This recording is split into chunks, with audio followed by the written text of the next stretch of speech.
तो अब जो है कुछ प्राकृतिक घटना जो है श्वेत प्रकाश का स्पेक्ट्रम में हम लोग देखे थे कि प्रकाश जो है 7 वर्णों का मिश्रण होता है। प्रिज्म में हम लोग देखे थे ये। अब कुछ जो है प्राकृतिक स्पेक्ट्रम हम लोग देखेंगे। प्राकृतिक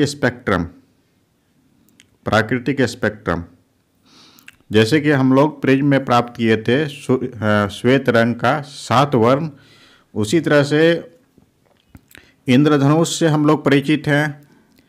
ये वर्षा के मौसम में दिखाई पड़ता है। तो वर्षा के समय में क्या होता है, जब वर्षा की बूंद जैसे कि पृथ्वी पर गिरता है तो बहुत सारा सूक्ष्म कण जो होता है, जल का सूक्ष्म कण, ये वातावरण में तैरता हुआ रहता है। तो ये तैरता हुआ रहता है तो ये जो सूक्ष्म कण जो है एक प्रिज्म की भांति कार्य करता है। जैसे कि यहाँ पर एक सूक्ष्म कण दिया हुआ इस तरह से, ये सूक्ष्म कण वर्षा की सूक्ष्म बूंदें हैं। तो प्रकाश की किरण इस तरह से आपतित हो रहा है यहाँ पर। तो आपतित हो रहा है तो जैसे प्रिज्म में हम लोग देखे थे 2 सतह होता था, उसमें से आपतित हुआ तो ये माध्यम परिवर्तन हो गया। पहले जो है प्रकाश जो है वायु था, वायु से आ रहा था, वायु से जल में प्रवेश कर गया। ठीक है, जल में प्रवेश कर गया तो माध्यम में परिवर्तन हो गया, तो प्रकाश का अपवर्तन होगा। साथ ही साथ ये अपवर्तन भी होता है और प्रकाश का विक्षेपण भी होता है, दोनों होता है। यहाँ पर ये फिर दूसरा सतह पर ये प्रकाश की किरण पहुँच गया तो दूसरा सतह पर जो है फिर पूर्ण आंतरिक परावर्तन होता है। पूर्ण आंतरिक परावर्तन, जितना प्रकाश है सबका जो है वो परावर्तित कर देता है, ये दूसरा सतह पर पहुंच जाता है। फिर जो है यहाँ पर एक बार फिर इस सतह से अपवर्तित होता है। तो इस तरह से इंद्रधनुष हमको दिखाई पड़ता है, वो 7 वर्णों में विभाजित हो जाता है। कहने का अर्थ हो गया कि ये एक सूक्ष्म प्रिज्म की भांति कार्य करता है। तो वायुमंडल में उपस्थित जल की सूक्ष्म बूंद है, उस पर जो है सूर्य का प्रकाश के परिक्षेपण के कारण प्राप्त होता है। सूर्य के प्रकाश के परिक्षेपण के कारण जो है हमें इंद्रधनुष प्राप्त होता है। इंद्रधनुष सूर्य के विपरीत दिशा में हमेशा बनता है, क्योंकि इस पर जो है प्रकाश का किरण आपतित होगा तभी तो बनेगा। इसमें से क्या होता है, जल की सूक्ष्म बूंदें छोटे प्रिज्म की भांति कार्य करता है। जल का जो सूक्ष्म बूंदें होता है, सूर्य की आपतित प्रकाश को ये बूंदें अपवर्तित करता है। जैसे ये आपतित प्रकाश है उसको अपवर्तित करता है तथा विक्षेपित भी करता है। विक्षेपित का अर्थ हो गया श्वेत प्रकाश को 7 वर्णों में विभाजित करना। ये प्रकाश यहाँ पर पहुँच गया इस सतह पर, इसके बाद क्या करेगा, पूर्ण आंतरिक परावर्तित करता है ये। इसके बाद जो है अंततः जो है जल की बूंदे से बाहर निकलते समय प्रकाश का जो होता है पुनः अपवर्तित होता है। अपवर्तन इसमें 2 बार होता है और 1 बार पूर्ण आंतरिक परावर्तन होता है। और इस प्रकार से प्रकाश के परिक्षेपण का अर्थ हो गया कि श्वेत प्रकाश का 7 वर्णों में विभाजित होना तथा आंतरिक परावर्तन हम लोग देखे इस सतह से आंतरिक परावर्तन हो रहा था के कारण विभिन्न वर्ण प्रेक्षक के नेत्रों तक पहुंचता है। जैसे हम लोग इसको देखते हैं 7 रंग हम लोग को दिखाई पड़ता है सूर्य के विपरीत दिशा में। इस प्रकार से हमको इंद्रधनुष प्राप्त होता है। यदि सूर्य आपकी पीठ की ओर अगर रहेगा तो आप आकाश की और धूप वाले किसी दिन किसी जलप्रपात में भी हम लोग देख सकते हैं, क्योंकि जलप्रपात में बहुत ऊंचाई से जो है जल गिरता है। तो उसमें से क्या होता है, कभी कभी सूक्ष्म जल का कण जो है तैरता हुआ रहता है और इससे जो है जब प्रकाश की किरण उस पर पड़ेगा तो इंद्रधनुष जैसा हमको दिखाई पड़ेगा, या फिर जल का फव्वारा में भी हम लोग इंद्रधनुष का दृश्य देख सकते हैं। तो इस प्रकार से हम लोग प्रकाश का प्रकीर्णन या फिर प्राकृतिक स्पेक्ट्रम हम लोग प्राप्त करते हैं। इंद्रधनुष इस प्रकार से हमको प्राप्त होता है। आगे वायुमंडलीय अपवर्तन के बारे में जानेंगे। तो वायुमंडलीय अपवर्तन के बारे में हम लोग जानते हैं कि जैसे कि घनत्व जो होता है, घनत्व ये वायु का विभिन्न स्तर पर अलग अलग होता है। जैसे ठंडा वायु नीचे का है तो नीचे का वायु जो होता है उसका घनत्व ज़्यादा होता है, सघन माध्यम कहलाता है।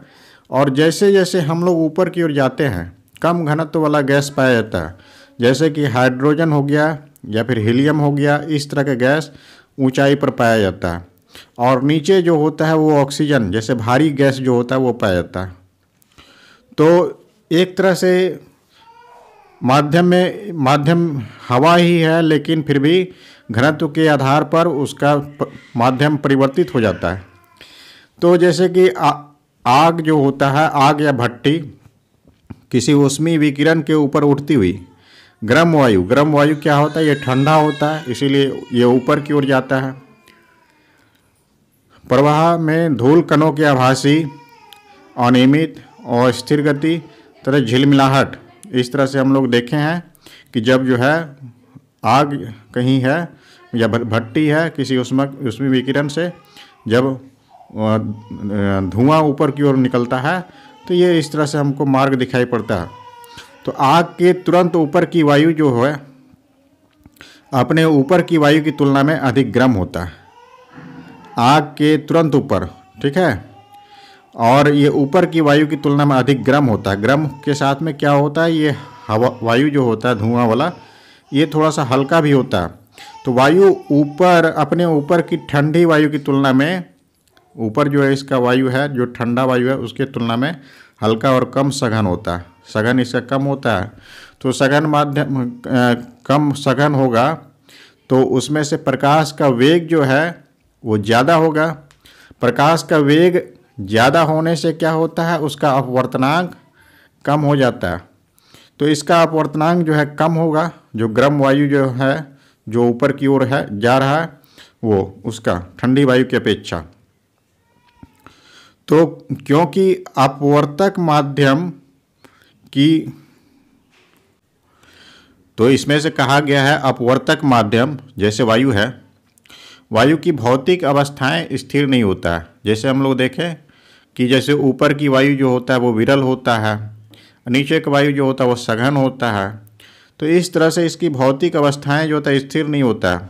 इसलिए गर्म वायु जो है, गर्म वायु जो है एक तरह से विरल माध्यम कहलाता है, में से होकर वस्तु का आभासी स्थिति परिवर्तित होती है। वस्तु का आभासी स्थिति परिवर्तित होता है इस तरह से। तो इस प्रकार जैसे यह अस्थिरता हमारे स्थानीय पर्यावरण में लघु स्तर पर वायुमंडलीय अपवर्तन पृथ्वी के वायुमंडल के कारण प्रकाश का अपवर्तन जो होता है का एक प्रभाव होता है। तो वायुमंडलीय अपवर्तन के कारण जो होता है तारा का टिमटिमाना होता है। वृहत स्तर पर ऐसी ही परिघटना है। तारा का टिमटिमाने के कारण क्या होता है, वायुमंडलीय अपवर्तन, क्योंकि पृथ्वी और तारे के बीच जो है दूरी बहुत अधिक होता है और इसके बीच में जो माध्यम जो होता है वो अलग अलग परिवर्तित होकर के इनका प्रकाश जो है हमारे नेत्र तक पहुंचता है। तो हम सभी तारों के टिमटिमाना के बारे में जानेंगे कि तारे किस तरह से टिमटिमाता है।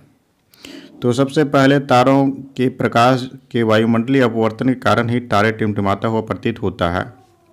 तो पृथ्वी के वायुमंडल में प्रवेश करने के पश्चात पृथ्वी के पृष्ठ तक पहुंचने तक तारे का जो है निरंतर अपवर्तित होता है। तारे का प्रकाश जो है ये निरंतर अपवर्तित होता है क्योंकि दूरी बहुत अधिक होता है पृथ्वी और तारे के बीच में।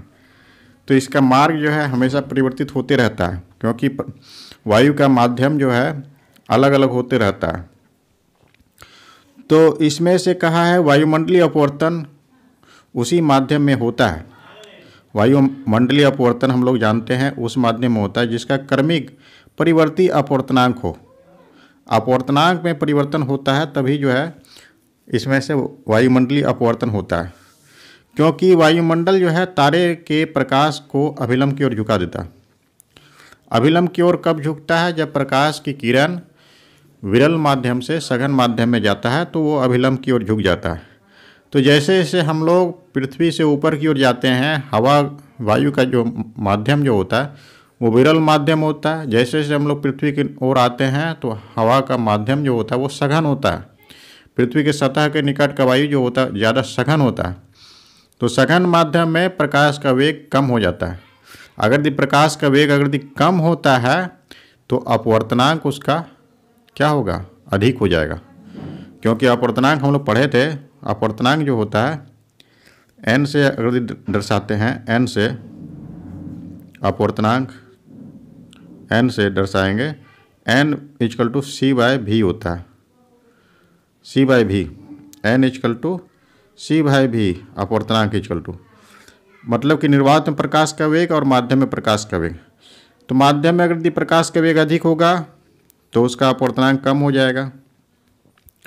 तो माध्यम में प्रकाश का वेग कब अधिक होता है, जब वो माध्यम विरल माध्यम होता है। ठीक है, इसीलिए यहाँ पर बढ़ता हुआ अपवर्तनांक लिखा गया।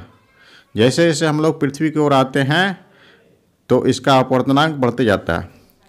तो जब अपवर्तनांक में परिवर्तन होता है तो वायुमंडलीय अपवर्तन होगा, तो इसमें से अभिलंब की ओर झुक जाता है। तो तारे के आभासी स्थिति उसकी वास्तविक स्थिति से कुछ भिन्न प्रतीत होता है। आभासी स्थिति यहाँ पर है जहाँ से हम लोग को दिखाई पड़ता है, लेकिन इसका वास्तविक स्थिति यहाँ पर होता है। तो मार्ग में परिवर्तन के कारण जो है वो सही स्थिति पर दिखाई नहीं पड़ता। इसका कारण होता है वायुमंडलीय अपवर्तन। तो अपवर्तन के बारे में हम लोग पढ़ चुके हैं पहले। तो क्षितिज के निकट देखने पर जो है कोई तारा अपनी वास्तविक स्थिति से कुछ ऊंचाई प्रतीत होता है। क्षितिज से मतलब कि हम लोग सीधा देखेंगे तो इस तरह से अपनी वास्तविक स्थिति से कुछ परिवर्तित होता हुआ नजर आता है। तो इसके अतिरिक्त जैसा कि अनुभाग में वर्णन किया जा सके, तो जो है तारे का आभासी स्थिति भी अस्थाई ना होकर के धीरे धीरे थोड़ी थोड़ी बदलती रहता है। अस्थाई आभासी स्थिति जो होता है, जैसे कि हम लोग देख रहे हैं, अभी थोड़ा देर यहाँ पर देख रहे हैं, कुछ समय के पश्चात जो होता है कुछ और जगह पर दिखाई पड़ेगा। ठीक है, तो ये जो है परिवर्तित होते रहता है, कोई जो है निश्चित नहीं होता है। क्योंकि क्योंकि पृथ्वी के वायुमंडल की भौतिक अवस्थाएं ये अस्थाई नहीं होता है, और तारा जो है वो तो बहुत दूर है। तो इसको जो है हम लोग एक बिंदु स्रोत के सन्निकट हैं, मतलब इसको एक बिंदु स्रोत हम लोग मान सकते हैं, क्योंकि बहुत दूरी होने के कारण ये बहुत ही छोटा दिखाई पड़ता है। तो तारे से आने वाले प्रकाश किरणों का पथ जो है थोड़ा थोड़ा परिवर्तित होते रहता है। दूरी बहुत अधिक है होने के कारण थोड़ा थोड़ा परिवर्तन होता है, जिसके कारण पृथ्वी तक पहुँचते पहुँचते जो है तो बहुत अधिक परिवर्तन हो जाता है। इसीलिए जो है इसका आभासी स्थिति हमेशा बदलते रहता है, कभी एक जगह पर दिखाई नहीं पड़ता। तारे की आभासी स्थिति विचलित होती रहती है। जैसे हम लोग देखें तो आँखों में प्रवेश करने वाले प्रकाश की मात्रा भी जो है वो झिलमिलाती रहती है। ठीक है, जिसके कारण जो है कोई तारा कभी चमकीला प्रतीत होता है, कभी धुंधला प्रतीत होता है। इस तरह से टिमटिमाहट का प्रभाव होता है। तो इसका मेन कारण जो होता है वो वायुमंडलीय अपवर्तन होता है। वायुमंडलीय अपवर्तन के कारण ही जो है तारा टिमटिमाता हुआ नजर आता है। वायुमंडलीय अपवर्तन। आगे इसमें से कहा गया है कि ग्रह क्यों नहीं टिमटिमाते हैं। ग्रह भी जो है वो पृथ्वी से दूर है, लेकिन वो टिमटिमाता हुआ नज़र नहीं आता है, एक जगह स्थिर नज़र आता है ग्रह। इसका कारण क्या है? सबसे पहली बात कि ये जो है ग्रह जो होता है पृथ्वी के बहुत पास है। ठीक है, पृथ्वी से बहुत पास होता है, पृथ्वी से बहुत पास है। ये जो है तारों की तरह बहुत अधिक दूरी पर नहीं होता है, और इसको जो है विस्तृत स्रोत माना जा सकता है। विस्तृत मतलब कि बड़ा माना जा सकता है। जैसे तारा जो है एक बिंदु के आकार का मानते हैं, तो इसको जो है बहुत बड़ा स्रोत इस तरह से माना जा सकता है, क्योंकि दूरी कम होने के कारण दिखाई पड़ता है। तो इसमें से क्या होता है, बहुत सारा जो है छोटा छोटा बिंदु इसमें से को मिला करके हम लोग इस तरह से बड़ा जो है पिंड मान सकते हैं। तो बिंदु अनेक ग्रह को जो है बिंदुओं के अनेक प्रकाश स्रोतों का संग्रह मान लें, तो सभी बिंदु साइज के प्रकाश स्रोतों से हमारे नेत्रों तक जो प्रकाश हम पहुंचता है, इतना बिंदु स्रोत से प्रकाश जो है हमारे नेत्र तक जब पहुंचेगा तो इसका जो है औसत कुल परिवर्तन का औसत मान वो 0 होगा। ठीक है, जो प्रकाश हमारे नेत्र तक पहुंचता है तो प्रकाश के मार्ग में जो परिवर्तन जो होता है, जैसे कि तारा में हम लोग देख रहे थे, बहुत अधिक परिवर्तन हो जाता है मार्ग में क्योंकि दूरी अधिक होने के कारण। तो इसमें से कुल परिवर्तन का औसत मान अगर हम लोग देखें तो वो जो है नगण्य के बराबर होता है या फिर 0 होता है, नहीं के बराबर होता है परिवर्तन। इसी कारण जो है टिमटिमाने का प्रभाव निष्प्रभावित होता है। लगता ही नहीं कि वो टिमटिमाता है, लगता है कि एक जगह स्थिर है। इस तरह से ग्रह जो है क्यों नहीं टिमटिमाते हैं, आगे हम लोग जानेंगे। अग्रिम सूर्योदय तथा विलंब सूर्यास्त। सूर्योदय मतलब कि अग्रिम, अग्रिम मतलब पहले ही हमको पता चल जाता है। वास्तविक सूर्योदय से पहले हमको लगता है कि सूर्योदय हो चुका है, जिसको हम लोग देखते हैं, या फिर सूर्यास्त हो जाने के बाद भी सूर्य हमें दिखाई पड़ता है।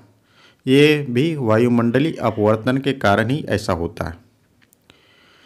तो वायुमंडलीय अपवर्तन में जैसे कि कोई प्रेक्षक है, यहाँ से ये क्षितिज है, इस तरह से सूर्य अभी इस पोजीशन में है, लेकिन वायुमंडलीय अपवर्तन के कारण ये सूर्य ऊपर नजर आता है। अगर ये इस पोजीशन में रहेगा तो हमको दिखाई नहीं पड़ेगा। जैसे हम लोग प्रयोग भी किए थे, एक जो है बर्तन में जो है सिक्का रखे थे और उसको देख रहे थे, फिर जो है हम अपना उससे दूर जा रहे थे। जैसे जैसे दूर जा रहे थे तो एक ऐसा स्थिति आया था कि सिक्का दिखाई नहीं पड़ रहा था। उस स्थिति पर हम लोग रुक गए थे। फिर क्या कर रहे थे, बर्तन में पानी डाल रहे थे। पानी भरते हैं जैसे, तो फिर क्या होता है, सिक्का जो है दिखाई पड़ने लगता है, ऊपर दिखाई पड़ने लगता है। तो दिखाई पड़ने का कारण क्या था, अपवर्तन के कारण, क्योंकि जैसे हम लोग उसमें जल डाल दिए तो माध्यम में परिवर्तन हो रहा है, जिसके कारण हमको दिखाई पड़ रहा है। उसी तरह से जो है सूर्योदय के समय में क्या होता है, वायुमंडलीय अपवर्तन के कारण जो है सूर्य हमें वास्तविक सूर्योदय से लगभग 2 मिनट पूर्व ही दिखाई देने लगता है। तो वास्तविक सूर्यास्त के जो है लगभग 2 मिनट पश्चात तक जो है सूर्य दिखाई पड़ते रहता है। ये वायुमंडलीय अपवर्तन के कारण ऐसा होता है। वास्तविक सूर्योदय से हमारा अर्थ जैसे कि सूर्य के वास्तव में क्षितिज पार करना होता है। वास्तविक सूर्योदय ये क्षितिज है, क्षितिज के नीचे ही है अभी, ठीक है, लेकिन जैसे कि यहाँ से ऊपर जाएगा तब उसको वास्तविक हम लोग सूर्योदय कहेंगे। लेकिन यहाँ पर ही जो है रहता है सूर्य, लेकिन हमको आभासी स्थिति यहाँ पर दिखाई पड़ने लगता है। वायुमंडलीय अपवर्तन के कारण ऐसा होता है। तो सूर्य की क्षितिज के सापेक्ष वास्तविक तथा आभासी स्थितियाँ दर्शाई गई है। तो वास्तविक स्थिति तथा आभासी स्थिति इसमें से दर्शाया गया फिगर में। तो वास्तविक सूर्यास्त तथा आभासी सूर्यास्त के बीच समय अंतराल 2 मिनट का लगभग में होता है। तो इसी परिघटना के कारण सूर्योदय तथा सूर्यास्त के समय सूर्य की चक्रिकाएँ चपटी प्रतीत होता है। इस तरह से था। तो अग्रिम सूर्योदय तथा विलंब से सूर्यास्त का कारण वायुमंडलीय अपवर्तन भी जान चुके हैं। अब जो है प्रकाश के प्रकीर्णन के बारे में जानेंगे। प्रकाश के प्रकीर्णन, तो इसमें से क्या होता है, प्रकाश तथा हमारे चारों ओर की वस्तुओं के बीच अनुनय क्रिया होता है। किसके किसके बीच में, प्रकाश और वस्तु के बीच में। हमें प्रकृति के कई आश्चर्यजनक परिघटनाएं देखने को मिलते हैं। इसके कारण प्रकाश और वस्तु के बीच में अनुनय क्रिया के कारण जो है हमें प्रकृति में बहुत ही आश्चर्यजनक घटनाओं को देखने को मिलता है। इसके कारण से क्या होता है, आकाश जो है लाल दिखाई पड़ता है, आकाश का रंग नीला दिखाई पड़ता है। गहरे समुद्र का जल जो होता है वो नीला दिखाई पड़ता है। गहरे समुद्र का जल का जो रंग जो होता है, सूर्योदय तथा सूर्यास्त के समय सूर्य जो है एकदम रक्ताभ नजर आता है, एकदम पूरा लाल नजर आता है। ठीक है, कुछ ऐसी अद्भुत परिघटना है जिसके बारे में हम लोग परिचित हैं। तो कोलाइड कण होता है, ये प्रकाश के प्रकीर्णन के लिए सहायक होता है, या फिर इसी कारण जो होता है प्रकाश का प्रकीर्णन होता है। इसके विषय में हम लोग को जानना है। तो यहाँ पर क्या होता है कि वास्तविक विलयन में क्या होता है, छोटा छोटा कण नज़र नहीं आता है, वो पूरी तरह से घुल चुका होता है। तो उसमें से गुजरने पर जो है प्रकाश का मार्ग हमको दिखाई नहीं पड़ेगा वास्तविक विलयन में। ठीक है, लेकिन कोलाइड विलयन में क्या होता है, जहाँ कणों का साइज अपेक्षाकृत बड़ा होता है, तो इसमें से यह मार्ग दिखाई पड़ता है, प्रकाश किरण पुंज का मार्ग कोलाइडी विलयन में दिखाई पड़ता है, वास्तविक विलयन में दिखाई नहीं पड़ता है। तो टिंडल प्रभाव के बारे में जानेंगे। तो पृथ्वी का वायुमंडल जो है सूक्ष्म कणों का विषमांगी विसरण है। विषमांगी विसरण मतलब कि कण जो है थोड़ा बड़ा बड़ा होता है, उसमें से पूरी तरह से घुला हुआ नहीं रहता है। तो इस तरह से वायुमंडल में जैसे कि कण जो है, जैसे कि हम लोग धुआं ले सकते हैं, कण में धुआं हो गया, या फिर जल की सूक्ष्म बूंद हो गया, या फिर धूल के निलंबित कण हो गया, तो वायु के अणु जो है ये सभी सम्मिलित होते हैं। जब कोई प्रकाश की किरण जो है ऐसे महीन कणों से टकराता है, ये सभी सूक्ष्म कणों से टकराएगा, तो उसका मार्ग जो है प्रकाश किरण का मार्ग हमें दिखाई पड़ने लगता है। कोलाइडी विलयन के कारण प्रकाश के किरण का मार्ग हमें दिखाई पड़ने के कारण क्या होता है, ये सभी सूक्ष्म पदार्थ, तो सूक्ष्म पदार्थ, ठीक है, इन कणों से विसरित प्रकाश परावर्तित होकर के हमारे नेत्र तक पहुंचता है। प्रकाश जो है इन कणों से टकराता है, जैसे जल की सूक्ष्म बूंद हो गया, या फिर धूल के निलंबित कण हो गया, वायु के अणु हो गया, या फिर धुआं हो गया। इससे क्या होता है, प्रकाश की किरण टकरा करके परावर्तित होकर के हमारे नेत्र तक पहुंचता है, तो हम क्या हुआ उस वस्तु को देख पाते हैं। किसी भी वस्तुओं को देखने के कारण क्या होता है, प्रकाश का परावर्तन होता है। प्रकाश के परावर्तन के कारण ही हम लोग वस्तुओं को देख पाते हैं। तो कोलाइडी कणों द्वारा प्रकाश के परिकिरण की परिघटना टिंडल प्रभाव उत्पन्न करता है। कोलाइडी कण हम लोग जान चुके हैं, धुआं हो गया, जल की सूक्ष्म बूंद हो गया, या फिर धूल के निलंबित कण हो गया, वायु के अणु हो गया, और भी बहुत सारा जो है छोटा छोटा कण जो है वायु में तैरता रहता है, वो सब कण। तो उनसे क्या होता है, प्रकाश के प्रकीर्णन की घटना जो होता है उसको हम लोग टिंडल प्रभाव कहेंगे। कोलाइडी कणों द्वारा प्रकाश के प्रकीर्णन की घटना को हम लोग टिंडल प्रभाव कहेंगे। इसके बारे में हम लोग जान चुके हैं कक्षा 9 में। तो जब धुएं से भरे किसी कमरे में, धुआं से भरा हुआ पूरा अंधेरा है, उसमें से क्या है, एक सूक्ष्म छिद्र रहेगा, से कोई पतला किरण पुंज प्रवेश करेगा, तो इस परिघटना को देखा जा सकता है। क्या देखेंगे कि छोटा छोटा कण जो है उसमें से तैर रहा है, या फिर प्रकाश किरण का मार्ग हम लोग देखेंगे इसमें से। तो प्रकाश के प्रकीर्णन कणों को दृश्य बनाती है।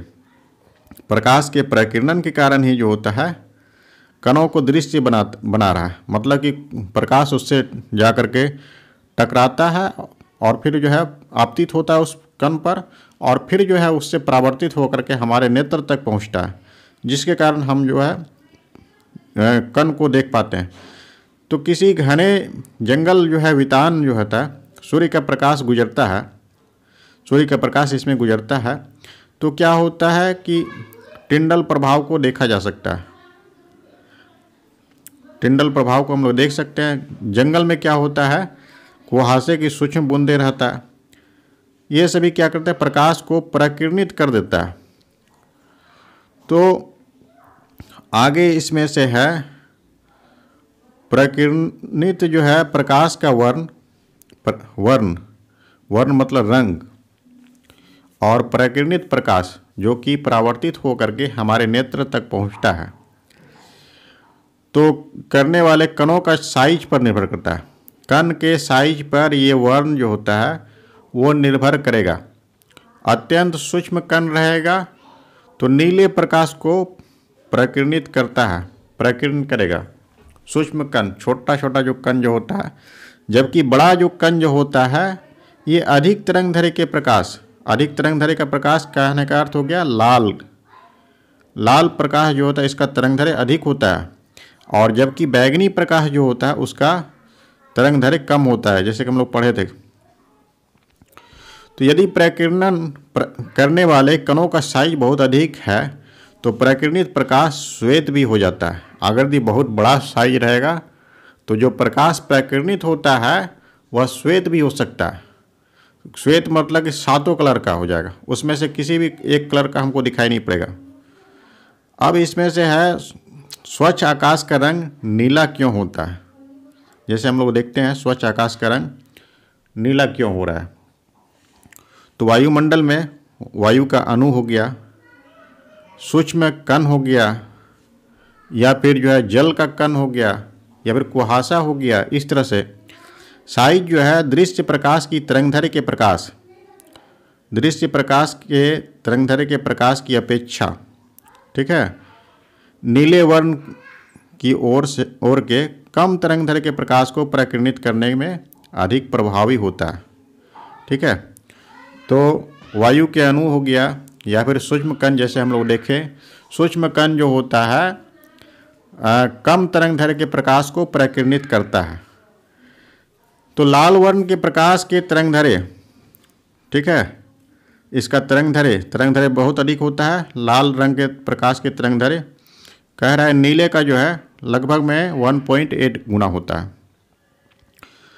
अतः जब सूर्य का प्रकाश वायुमंडल से गुजरता है, ठीक है, तो वायु के सूक्ष्म कण लाल रंग की अपेक्षा लाल रंग को प्रकीर्णित नहीं कर पाता है, क्योंकि इसे प्रकीर्णित करने के लिए बड़ा कण होना चाहिए।